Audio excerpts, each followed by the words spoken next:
तो दोस्तों इसकी डेफिनेशन हो जाएगी हिंदी वर्णमाला की। वर्णों के व्यवस्थित समूह को वर्णमाला कहते हैं। इसमें वर्णों की संख्या 45 होती है।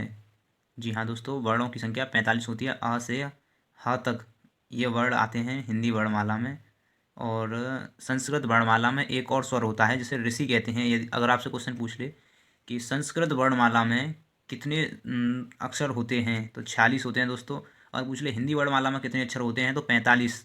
45 पे आपको टिक लगाना है। 45 होते हैं हिंदी वर्णमाला में। और दोस्तों वर्णमाला दो प्रकार की होती हैं।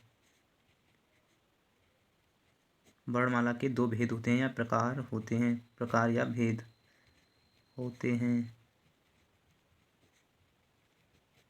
नंबर 1 हो जाएगा दोस्तों स्वर। नंबर 2 व्यंजन।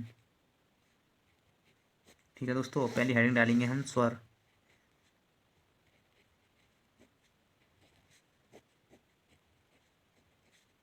स्वर की डेफिनेशन क्या हो, जिन ध्वनियों के उच्चारण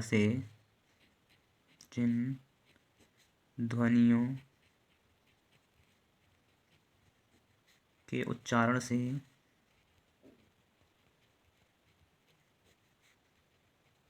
हवा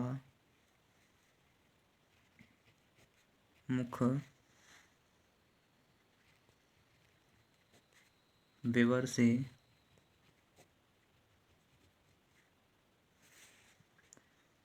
बाहर निकलती है,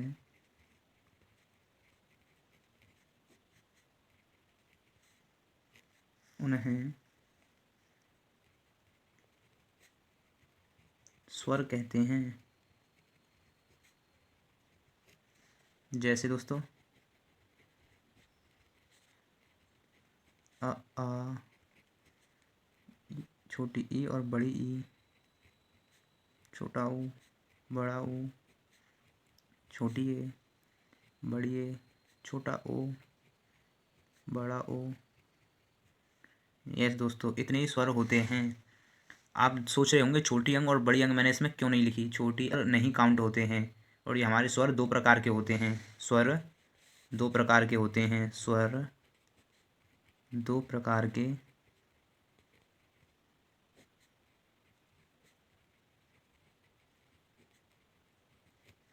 नंबर 1 हो जाएगा दोस्तों मूल स्वर। और नंबर 2 संधि स्वर। ठीक है दोस्तों, नंबर 2 हो गया संधि स्वर। तो इसमें पहली हेडिंग डाल लेंगे हम अपनी मूल स्वर। मूल स्वर दोस्तों, मूल स्वर की डेफिनेशन हो जाएगी वे स्वर जिनके जिन स्वरों को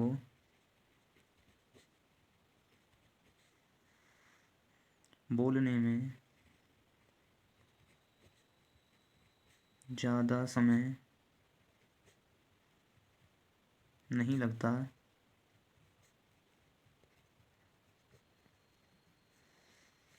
है, वे स्वर मूल स्वर कहलाते हैं।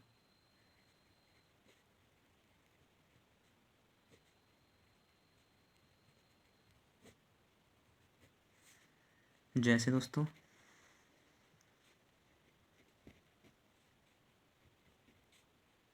जैसे हो जाएंगे आपका छोटा आ, छोटी ई, छोटा ऊ। ये बिना किसी की सहायता के बनते हैं ये तीनों के तीनों, और इनको ही हम मूल स्वर भी कहते हैं। ठीक है दोस्तों, ये आपका यहाँ से क्लियर हो जाएगा, मूल स्वर भी कहते हैं। आप हेडिंग डालिए स्वर। स्वर की डेफिनेशन हो जाएगी जिन ध्वनियों के उच्चारण में हवा मुख विवर से बाहर निकलती है उन्हें स्वर कहते हैं। ठीक है दोस्तों, स्वर हो जाएंगे आपके छोटा बड़ा, छोटी बड़ी, छोटा ऊ बड़ा ऊ, छोटी ए बड़ी ए। सॉरी दोस्तों, बड़ी ए पे मात्रा लगाना भूल गया, बड़ी ए, छोटा ओ, बड़ा ओ। स्वर दो प्रकार के होते हैं। ठीक है दोस्तों, यहाँ तक आपका क्लियर हो जाएगा। स्वर कितने प्रकार के होते हैं, दो प्रकार के। अगर आपसे कोई पूछ ले क्वेश्चन में, एग्जाम में आ जाए कि स्वर कितने प्रकार के होते हैं, दो प्रकार के, मूल स्वर और संधि स्वर। मूल स्वर क्या होता है, जो दोस्तों मैंने अभी आपको बताया, मूल स्वर जिन स्वरों को बोलने में ज़्यादा समय नहीं लगता है वे स्वर मूल स्वर कहलाते हैं। जैसे छोटा, छोटी, बड़ी, ये बिना किसी और दूसरे अक्षर की सहायता से बने हुए होते हैं, इसलिए इन्हें मूल स्वर भी कहा जाता है। तो अगला आपकी हेडिंग हो जाएगी दोस्तों संधि स्वर। ठीक है दोस्तों, संधि स्वर। अगली आपकी हेडिंग हो गई संधि स्वर। ठीक है दोस्तों, संधि स्वर। अब संधि क्या, वे स्वर जिनके उच्चारण में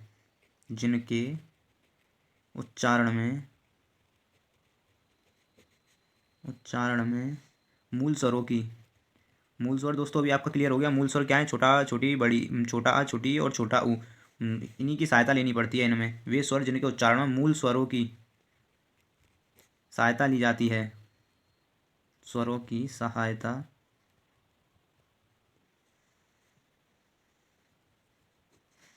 ली जाती है, संधि स्वर कहलाते हैं।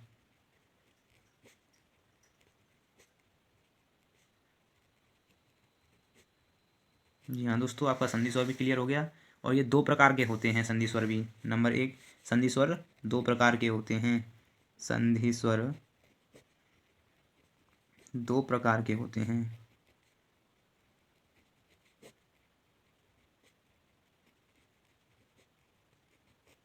नंबर एक, दीर्घ स्वर, और नंबर दो संयुक्त स्वर।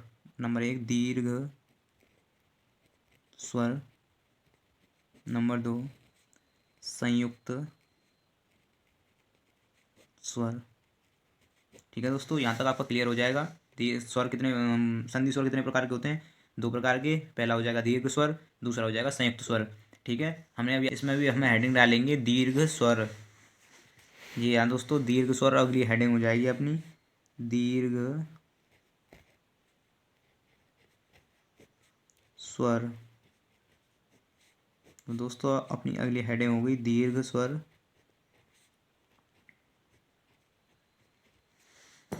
वे स्वर जो सजातीय स्वरों के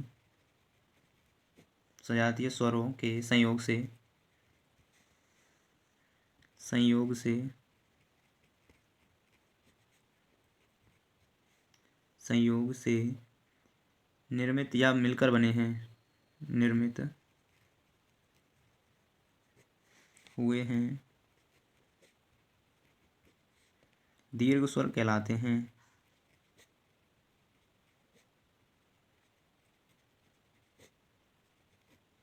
ठीक है दोस्तों, दीर्घ स्वर कहलाते हैं। जैसे एग्जाम्पल में हो जाएगा आपका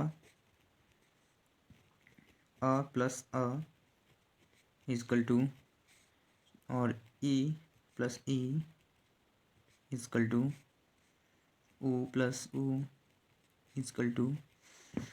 दोस्तों यहाँ हो जाएगा बड़ा आ, यहाँ बड़ी ई, और यहाँ बड़ा ऊ। ठीक है दोस्तों, दीर्घ स्वर आपका क्या हो गया, वे स्वर जो सजातीय स्वरों के संयोग से निर्मित हैं, दीर्घ स्वर कहलाते हैं। जैसे छोटा आ प्लस छोटा आ बड़ा आ, छोटी ई प्लस छोटी ई बड़ी ई। सजातीय स्वर हम किसे कहते हैं, हम मूल स्वरों को ही सजातीय स्वर कहते हैं। ठीक है दोस्तों, अब आपका यहाँ भी ये डाउट भी क्लियर हो गया कि सजातीय स्वर किसे कहते हैं, हम मूल स्वरों को सजातीय स्वर कहते हैं। ठीक है दोस्तों, अब यहाँ तक आपका डाउट क्लियर हो गया। अब अगला क्या आता है आपका संयुक्त स्वर। तो अगली हेडिंग डालेंगे संयुक्त स्वर। संयुक्त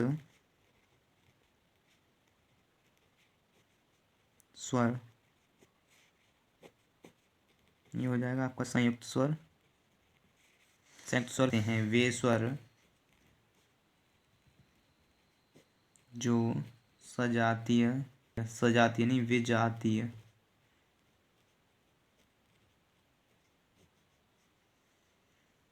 स्वरों के, वे स्वर जो विजातीय स्वरों के संयोग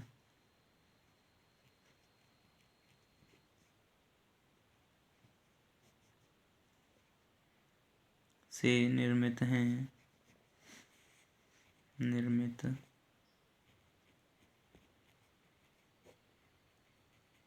संयुक्त स्वर कहलाते हैं। ठीक है दोस्तों, यहाँ तक आपको क्लियर हो जाएगा। जैसे फॉर एग्जांपल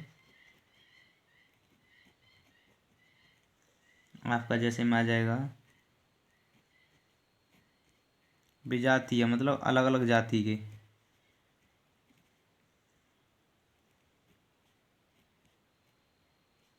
और सजातीय मतलब समजाति, एक जैसी जाति वाले, एक जैसे वर्ण वाले।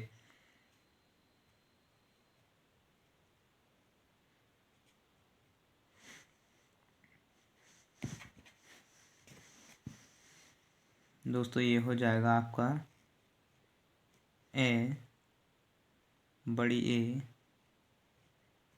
और ये आपका छोटा ओ। ठीक है दोस्तों, अब आपका आज क्या क्लियर हो गया। प्रकार के स्वर होते हैं, एक लुप्त स्वर और आ जाता है दोस्तों लास्ट में, लुप्त स्वर। लुप्त स्वर दोस्तों, अब इसके बाद लुप्त स्वर आएगा, हमने आपको हो जाएगी। हमने अभी आपको बताया स्वर कितने प्रकार के होते हैं, 3 प्रकार के। नंबर 1 मूल स्वर, नंबर 2 संधि स्वर। संधि स्वर 2 प्रकार के होते हैं, दीर्घ स्वर और संयुक्त स्वर। नंबर 3 पर आ जाएगा आपका लुप्त स्वर। लुप्त स्वर वे स्वर, लुप्त स्वर की डेफिनेशन हो जाएगी वे स्वर जिनके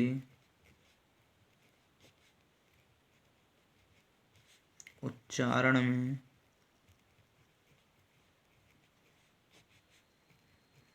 दीर्घ स्वर से भी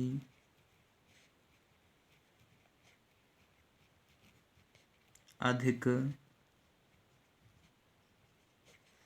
समय लगता है।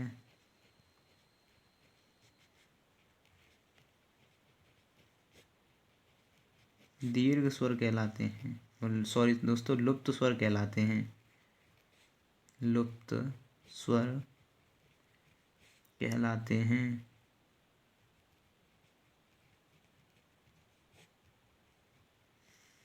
कहलाते हैं जैसे दोस्तों, ये ज़्यादातर दोहों में प्रयुक्त होता है और दोहों में यूज किया जाता है दोस्तों। ये ऐसे करके बनता है, ऐसे ऐसे, ये सिंबल कुछ इस प्रकार का होता है इसका। जैसे आपने देखा होगा किसी को पुकारने या नाटक के संवादों में इसका प्रयोग किया जाता है, जैसे राम, म्यूजिक वगैरह में इसका प्रयोग होता है दोस्तों। ये लुप्त स्वर हो जाते हैं। किसी भी अक्षर या शब्द को खींचकर बोलना, जैसे आपने अभी लिखा रा, और ऐसे करके इस अक्षर को बना दिया यहाँ पर कई बार, ऐसे करके दोस्तों, और यहाँ म, तो ये खींच कर बोलना हो गया, जैसे रा। एक ही मतलब खींच कर बोलने से वे स्वर जिनके उच्चारण में दीर्घ स्वरों से भी अधिक समय लगता है लुप्त स्वर कहलाते हैं। जैसे मैंने अभी आपको उदाहरण दे दिया, स्वरों का उच्चारण। उच्चारण स्थान की दृष्टि से स्वरों को 3 वर्गों में या भागों में विभाजित किया जा सकता है, जो निम्न हैं। 3 वर्गों में इस प्रकार विभाजित किया जा सकता है, जैसे मैं आपको बता दूं अभी। नंबर 1 अग्र स्वर, नंबर 2 मध्य स्वर, ये उच्चारण है स्वरों का, और नंबर 3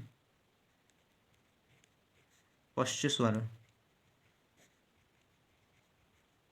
ठीक है दोस्तों, अब हम हेडिंग डाल लेंगे। नंबर 1 अग्र स्वर, अग्र स्वर। ठीक है दोस्तों, इसकी डेफिनेशन क्या हो जाएगी दोस्तों, अग्र स्वर। अग्र स्वर की आपकी डेफिनेशन हो जाएगी आपकी, जिन स्वरों के उच्चारण में जीभ या जिह्वा का जीभ या जीवा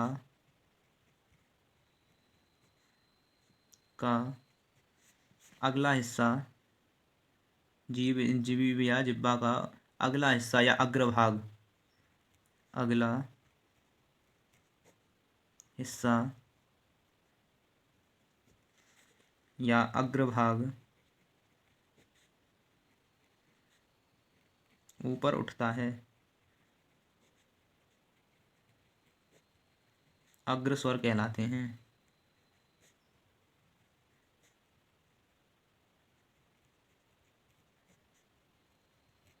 जैसे दोस्तों फॉर एग्जांपल, जैसे छोटी ई, बड़ी ई, छोटा ऊ, छोटी ए, बड़ी ए, ये आपकी जीभ इनको बोलने में ऊपर उठ रही होगी, आगे से ऊपर छोटी ई, बड़ी ई, छोटी ए, बड़ी ए, ऐसे करके। ठीक है दोस्तों, यहाँ पर ये अग्र स्वर कंप्लीट हो जाएगा। अब बारी है नंबर 2 मध्य स्वर की। ये कंप्लीट हो गया। अब मध्य स्वर नंबर 2 मध्य स्वर, मध्य स्वर,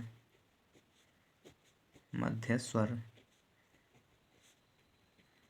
ठीक है दोस्तों, मध्य स्वर वे स्वर जिन स्वरों के उच्चारण में जिह्वा, जिन स्वरों के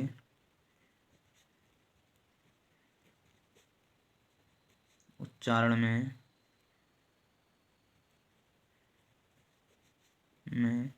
जिह्वा बीच से, जिह्वा समान अवस्था में रहती है। बीच से या समान अवस्था, समान अवस्था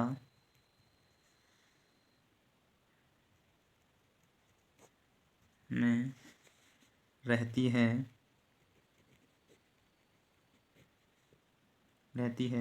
उन्हें मध्य स्वर कहते हैं। उन्हें मध्य स्वर कहते हैं। जैसे दोस्तों फॉर एग्जांपल आपका हो जाएगा, जैसे अ समान अवस्था में रह रही है छोटे आ में, ऐसे बोल के देखिए, छोटे आ में समान स्तर पर रह रही है, मध्य स्तर पर, ना ऊपर पीछे से जा रही है ना आगे से, एकदम समान स्तर पर। अब आपका तीसरा आ जाता है पश्च स्वर, नंबर 3 पश्च स्वर। नंबर 3 हो जाएगा आपका पश्च स्वर, पश्च स्वर। ठीक है दोस्तों, पश्च स्वर। इसकी डेफिनेशन हो जाएगी, जिन स्वरों के उच्चारण में जिह्वा का, जिन स्वरों के उच्चारण में जिह्वा का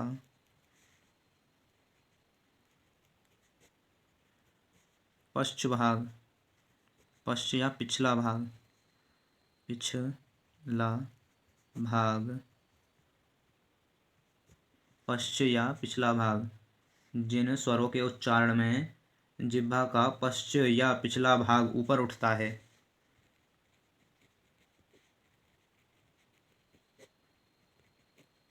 ऊपर उठता है, पश्च स्वर कहलाते हैं। वे पश्च स्वर कहलाते हैं। जैसे दोस्तों फॉर एग्जांपल हो जाएगा, बड़ा आ, छोटा ऊ, कॉमा छोटा ओ, कॉमा बड़ा ओ। ये दोस्तों आपके हो जाएंगे पश्च स्वर। इनके अतिरिक्त दोस्तों स्वरों में मैंने जैसा कि आप देख सकते हैं, आपको पढ़ाया आज वर्ण, उच्चारण और वर्तनी। ये आपका पहला चैप्टर है हिंदी का। से हिंदी वर्णमाला, हिंदी वर्णमाला के बारे में मैंने आपको बताया। हिंदी वर्णमाला 2 प्रकार की होती है, स्वर और व्यंजन। स्वरों के बारे में मैंने आपको बताया कौन कौन से स्वर होते हैं, और स्वर 2 प्रकार के होते हैं। कितने प्रकार के दोस्तों? 2 प्रकार के, मूल स्वर, 3 प्रकार के होते हैं, मूल स्वर, संधि स्वर और लुप्त स्वर। 3 प्रकार के होते हैं, 2 नहीं दोस्तों, 3 प्रकार के स्वर होते हैं। कितने प्रकार के दोस्तों? 3 प्रकार के स्वर होते हैं। कितने? 3 प्रकार के स्वर होते हैं, मूल स्वर, संधि स्वर और लुप्त स्वर। जिसमें पहला आपका आ जाएगा मूल स्वर, पहला मूल स्वर, दूसरा संधि स्वर। और संधि स्वर 2 प्रकार के होते हैं, दीर्घ स्वर और संयुक्त स्वर। देख सकते हैं आप, दीर्घ स्वर और संयुक्त स्वर। और जिसमें से पहला हो जाएगा दीर्घ स्वर, जिसके बारे में मैंने आपको बताया, और दूसरा हो गया आपका संयुक्त स्वर। तो आपके यहाँ तक संयुक्त स्वर तक कंप्लीट हो गए। और अगला रह गया आपका लुप्त स्वर। दोस्तों लुप्त स्वर जो मैंने आपको यहाँ कराया, ये लुप्त स्वर भी हो चुका है आपका। और स्वरों का उच्चारण, अग्रस्वर, उच्चारण के आधार पर स्वर 3 प्रकार के होते हैं, अग्रस्वर, मध्य स्वर और पश्च स्वर। अग्रस्वर आपका हो गया, ये अग्रस्वर होते हैं ई ए, ये अग्रस्वर। और मध्य स्वर होते हैं आपका अ, छोटा आ मध्य स्वर होता है। और पश्च स्वर आपके होते हैं बड़ा आ, छोटा ऊ, और छोटा ओ और बड़ा ओ। यहाँ दोस्तों आपके स्वर कंप्लीट हुए, टोटली आपके स्वर खत्म हो चुके हैं। यहाँ पर कल अगली वीडियो में मैं आपको व्यंजन कराऊंगा। अगर ऐसे ही आप और भी वीडियोस चाहते हैं तो इस वीडियो को लाइक करें, शेयर करें, चैनल को सब्सक्राइब करें, और ऐसे ही हमारे साथ बने रहें। आप लोगों का धन्यवाद, और चैनल को सब्सक्राइब भी करें। और दोस्तों अपने चैनल को सब्सक्राइब कर लीजिए प्लीज़, और शेयर भी करना वीडियो को, और लाइक भी करना। अगर आप ज़्यादा से ज़्यादा मुझे सपोर्ट करेंगे तो ऐसे ही मैं और भी आपके लिए वीडियो बनाता रहूँगा। पूरी हिंदी आपकी मैं जहाँ तक है तहाँ तक यूपी पुलिस की भर्ती आने से पहले, टेस्ट होने से पहले ही पूरी हिंदी आपकी कंप्लीट करवा दूंगा। अभी तो छोटी सी वीडियो बनाई है ये मैंने स्वरों के ऊपर, बस पहला चैप्टर जल्दी ख़त्म हो कर दूँ, होते ही आगे और भी चैप्टर आपको जल्द से जल्द मिलते रहेंगे क्रमबद्ध तरीके से। तो अगर आपको और भी वीडियोस चाहिए तो चैनल को सब्सक्राइब करें, वीडियो को लाइक करें, शेयर करें और अपने दोस्तों के पास, और ऐसे ही हमारे साथ बने रहें। जब तक के लिए बाय बाय।